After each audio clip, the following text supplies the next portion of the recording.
Hi guys, today I'm going to show you how to composite this lovely little baby into the new blossom bed. Very appropriate for this time of year.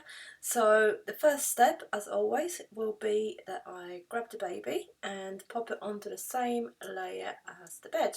So that's step one, and I'm going to close down the baby file. So please remember that the baby has already been edited.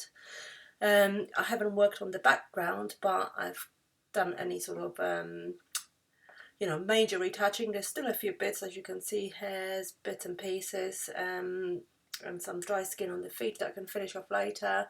But I've done the sort of general big cleanup, and now it's just little bits left to do. So what you can see is this layer is on top of the other one. As always, I am editing in Photoshop CC, in case I haven't said that. So what I'll do now is that top layer where the baby is, I'm going to just change the opacity in the layers palette. So you look at top right of your screen, you will see that in the top right you've got the layers, and you can see now that with the reduced opacity I can now see the bed, which allows me to go to Edit, Transform, Scale. I'm going to grab the top right hand corner. I'm going to press down Shift, and I'm going to just resize. Hang on a minute, let me try that again. Transform, Scale. I accidentally clicked Rotate, so Scale. I'm going to grab the top right hand corner, click Shift to retain proportions, and I'm just going to change the size of this baby girl to fit the size of the bed. Now with beds it's easy to get it wrong actually, so I know what size the bed is, and this bed is actually for a newborn, which means that I know roughly what size the baby should be. You go like this and she's going to look squished in, you go like that and she's going to just look too small, so somewhere in the middle is good. Now I'm going to go to actually change this to free transform, which allows me to rotate as well, and then I'm going to press enter and just go back to 100% opacity. Now, what I have actually realised is that she's the wrong way around, because when I was shooting the baby, the light was coming from the right, and when I shot the bed, the light was coming from the left. So we need to either flip the baby or flip the bed. Before we do that though, I'm just going to do a very quick bit of erasing. So I'm just going to grab the eraser and just do a very loose, very soft brush, and I'm just going to erase those bits because they're really distracting to my eye. And all I'm doing is I'm just getting rid of some of that top layer with the baby on, of the bits that are definitely not necessary, and also I'm just going to get rid of any of the sharp edges. Now this is not essential you do that straight away, but I'm doing it just because I want to see what's going on. Okay, and now I can still sort of move her around and you can see where she would go. But the lighting doesn't match. You can see that the shadows are on the right hand side of the bed, which means the light is coming from the left, from here. And with the baby you can see where the light was coming from the right hand side. So let's flip the bed and see what that looks like. So I'm going to grab the bed, I'm going to duplicate the layer.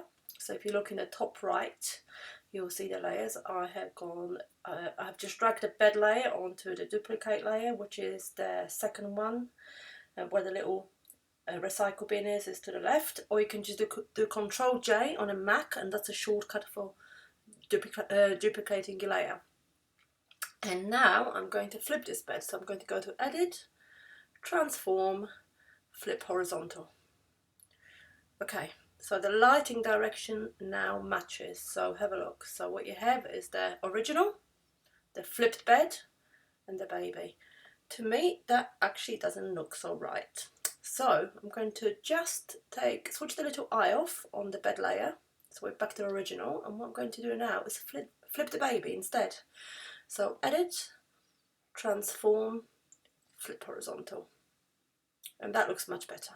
So the bed looks as it was intended, and the baby's now also been flipped, so the lighting direction is the same. So we could actually just drag that middle layer in the bin. We don't have to, but you can. So you've got the original bed and the flipped baby on top. What we need to work on now is just making the baby part of the picture. So as you can see, the layer that the baby's on is slightly lighter than what the bed is. It's a slightly different shade of pink, but because it is all light pinks, we can do some nice bit of blending and you will not know, you know, you'll be none the wiser. What you'll also see is that the white that the baby's on is a little bit lighter. You can see that here. So we'll work on sort of getting rid of that a little bit, and I'll show you how. For the moment, what I'm going to do is I'm going to put a layer mask over the baby. You can see I've just clicked this button here, bottom right. I've got my cursor over it right now, which puts a white layer mask over it, and I'm going to fill it with black. So edit fill. Actually, I won't fill it with black. What I'll do is I will grab a black paintbrush, and I'm going to start basically just painting away some of that baby layer. So look, if I went through the baby, that just gets rid of some of the baby, and we don't want that. What we want to do is we want to just blend the layer that the baby's on into the fur that was on the bed. So we're going to start with, say, sort of 80% opacity. And we're going to just do a little bit at that opacity. And we're going to go to 45. Now this is not a hard and fast rule, you just got to go with what looks good. Essentially what you're trying to do is blend the two layers and make it look believable whilst retaining shadows. And now the third one, I'm on 26. And like I said, the textures of the fur are slightly different, so we've got to take that into account. What you don't want to do is paint away any of the baby. So if you look here, before and after, looks good. And the pinks have blended in a little bit as well. What I might actually do is paint a little bit back in here. So I'm going to switch back to the white paintbrush and just paint back some of that light pink over these darker bits here, just because I think it looks a little bit better. So the main thing, remember, is always that this join where the baby was originally on, that remains in the new image, because those shadows is what's going to make your image look believable. So we can see that there's still some stuff at the top that's going to need to be erased, and the best way to actually check what you've got is to just click multiply on the layer, just so you can see above what you've got to be getting rid of. So I'm going to change this blending mode to back to normal. And I'm going to go back to the black paintbrush, which will then allow me, and this is at 100%, and now I'm going to paint away this lighter white that the baby was on.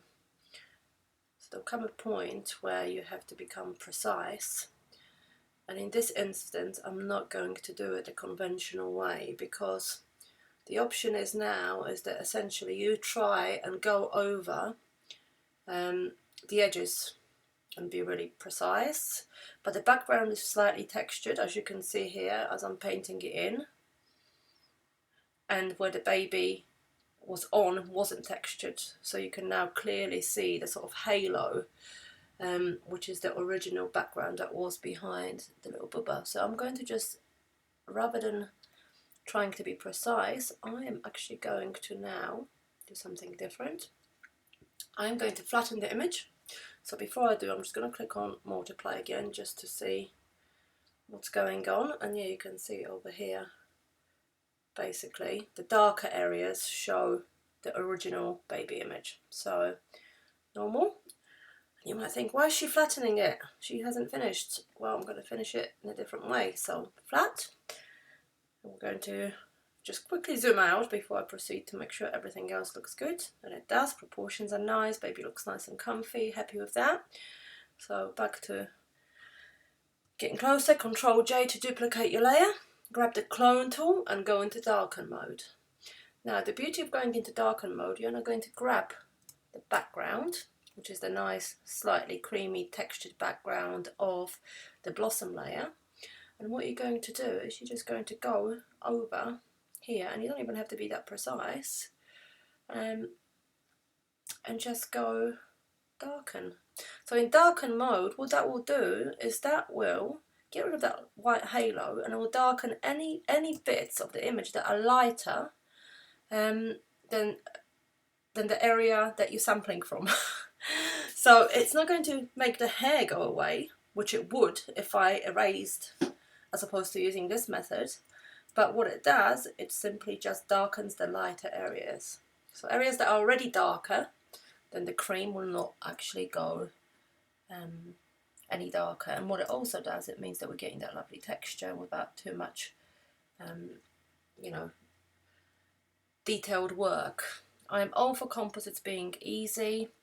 Like I've always said, and I say in every video, please, please, please don't let composites add to your workload. They should actually make your life easier, save your time, increase your sales, and not be a pain in the backside. That's not the purpose of composites. And anyone sitting there for half an hour working on one image, unless it's a special commission that you know, being paid a lot of money for, I just don't see the point. But that's, you know, a personal opinion. So there you go. That's done. And just to show you sort of a before and after, that's before we went over and after. What I might actually do here, because the tushy looks a little bit small in comparison to the head, and that could just be the angle, I'm just going to go into liquify, and I'm just going to slightly pull that out. Okay, and obviously we're not trying to make it look unnatural, but that's probably a little bit more true to life. And that is it, it's done. All I'm going to do is I'm going to flatten the image and I'm going to save my file. Thank you for watching. If you have any questions at all, please do come and join the group. There are two Sweet Bambini groups. There's the one for VIP one, which is for the clients. So if you've already bought, you can come into that group. And I have created a new group, which can be for anybody that's interested in composite photography, that you can join. And, you know, you can ask any questions that you like, and I shall try and answer. If it's not me, it might be someone else. But yeah, come and join, and we'll love to see what you come up with. Thanks a lot.